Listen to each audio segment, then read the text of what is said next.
প্রিয় দর্শক, অ্যাপ টিভির শিক্ষাঙ্গন এই বিশেষ আয়োজনে আপনাদেরকে স্বাগত জানাচ্ছি। আমরা এখন এই মুহূর্তে উপস্থিত আছি ফেনী সদর উপজেলার লেমুয়া ইউনিয়নের পশ্চিম মিরগঞ্জ একটি জায়গায়।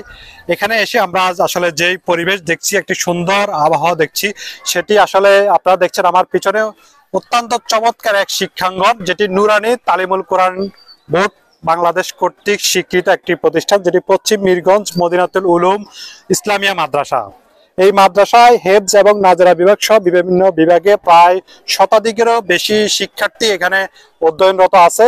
এবং এটি গত বছর একজন প্রবাসীর অর্থায়নে, যিনি নুরুল হুদা, ওনার এই অর্থায়নে এই পুরো মাদ্রাসার যে ভবন আপনারা দেখছেন, 3 তলা প্রায় 20টি কক্ষের সমন্বয়ে এক মাদ্রাসা, যেখানে একজন শিক্ষার্থীর সকল সুবিধার সমন্বয় রেখে একটি শিক্ষাঙ্গন তৈরি করেছে। সামনে রয়েছে খোলা মাঠ, শিক্ষার্থীদের জন্য খেলার ব্যবস্থা এবং যে শিক্ষার সুপরিবেশ, একদল দক্ষ শিক্ষকরা যারা শিক্ষা দিয়ে যাচ্ছে, সেই শিক্ষকদের সঠিক পথ অনুসরণ করে এখানকার শিক্ষার্থীরা তারা শিক্ষার আলো, বিশেষ করে কোরআনের আলো ছড়িয়ে দিচ্ছে এই মাদ্রাসাটি। ধীরে ধীরে এই মাদ্রাসার শিক্ষার্থীর সংখ্যা বাড়ছে। আমরা আসলে এই মুহূর্তে কথা বলবো যিনি, যার পরিবার আসলে সবাই প্রবাসী অবস্থান করেন এবং ওনাদের যে বিশেষ অবদানে ফেনীর একটি প্রত্যন্ত অঞ্চলে, যেটি লেমুয়া ইউনিয়নের পশ্চিম মিরগঞ্জ গ্রামে, উনি এই মাদ্রাসাটি প্রতিষ্ঠা করেছেন। আসলে আপনি কখন চিন্তা করেছেন এই মাদ্রাসা প্রতিষ্ঠা করেছেন? আসলে আমরা তো দীর্ঘদিন যাবৎ দেশের বাইরে থাকি।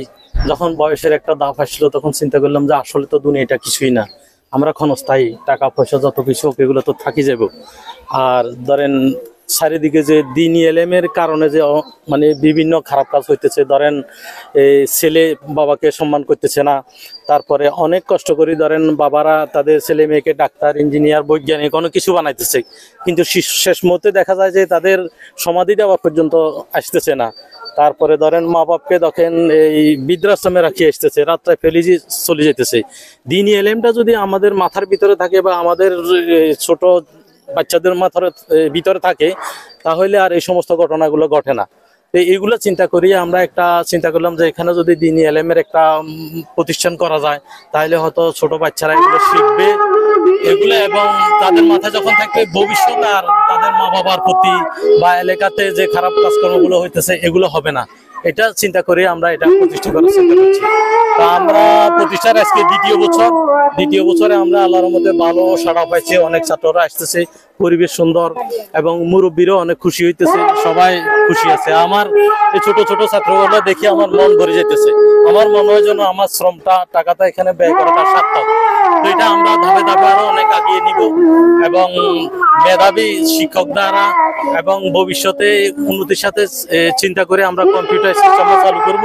এগুলো আমার মাথার ভিতরে আছে এবং ধাপে ধাপে ক্লাস আমরা উপর দিকে আগে নিব।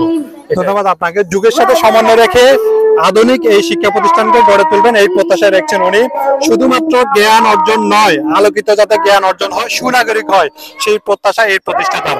আমরা আসলে আপনার কাছে জানতে চাইবো, আপনি এলাকাবাসী হিসেবে যে আপনারা যে ওনারা এই কাজটি করেছে, আপনি এটা কিভাবে দেখছেন? আসলে আমাদের এই পশ্চিম মিরগঞ্জ গ্রামে শুধু একটা স্কুল ছিল, প্রাইমারি স্কুল, যেটা গভর্নমেন্ট, এরপর কোনো ছিল না। আমাদের এলাকার বাচ্চাগুলো যেহেতু লেবুয়া ব্রিজ, যেখানে এখান থেকে 5 কিলোমিটার দূরত্ব আছে, একটা ছিল মজুমদারহাট, 7 কিলোমিটার দূরত্ব।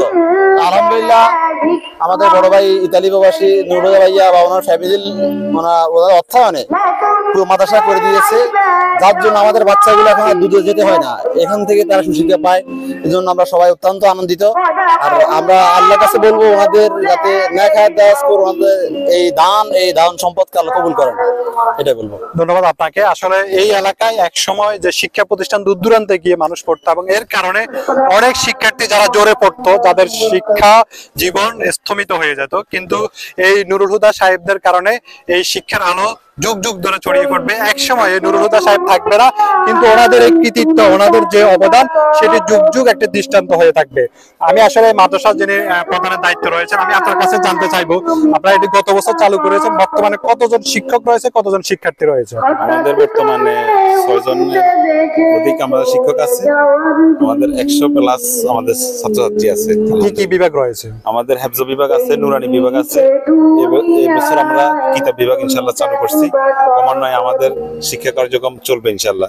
আচ্ছা, আপনাদের কোন পরিকল্পনা, মানে কি কি পরিকল্পনা রয়েছে? আমাদের সামনে আলহামদুলিল্লাহ ওনাদের পরিকল্পনা আছে। আমরা সামনে এই কম্পিউটারও আমাদের শিক্ষার মানে পাশাপাশি থাকবে, যুগের সাথে তাল মিলিয়ে। কম্পিউটার শিক্ষা থাকবে এবং সায়েন্স লেভেলেরও শিক্ষার্থীরা থাকবে আমাদের। এই জন্য আপনারা দোয়া করবেন, আমরা দোয়া চাই, ওনাদের জন্য দোয়া চাই যেন প্রতিষ্ঠানটা আল্লাহ তাআলা যেন যুগ যুগ ধরে যেন আল্লাহ টিকিয়ে রাখে, ওনাদের দানকে আল্লাহ তাআলা যেন কবুল করে। আমরা যতদিন আছি আমরা আমাদের খেদমতকে আল্লাহ তাআলা যেন কবুল করে, এটাই আমাদের প্রত্যাশা ইনশাআল্লাহ। ধন্যবাদ আপনাকে। আসলে যুগের সাথে তাল মিলিয়ে এই প্রতিষ্ঠানটি একসময় শিক্ষার বটবৃক্ষ হিসেবে এখানে রূপান্তরিত হবে। এখানকার যে ছোট ছোট শিক্ষার্থীরা রয়েছেন তারা একসময় এখান থেকে শিক্ষা নিয়ে তারা এই দেশের এই সমাজের তারা নেতৃত্ব দিবে। এই পশ্চিম মিরগঞ্জ মদিনাতুল উলুম মাদ্রাসা থেকে আমি এম শরীফ ভুঁইয়া, FTV নিউজ, ফেনী।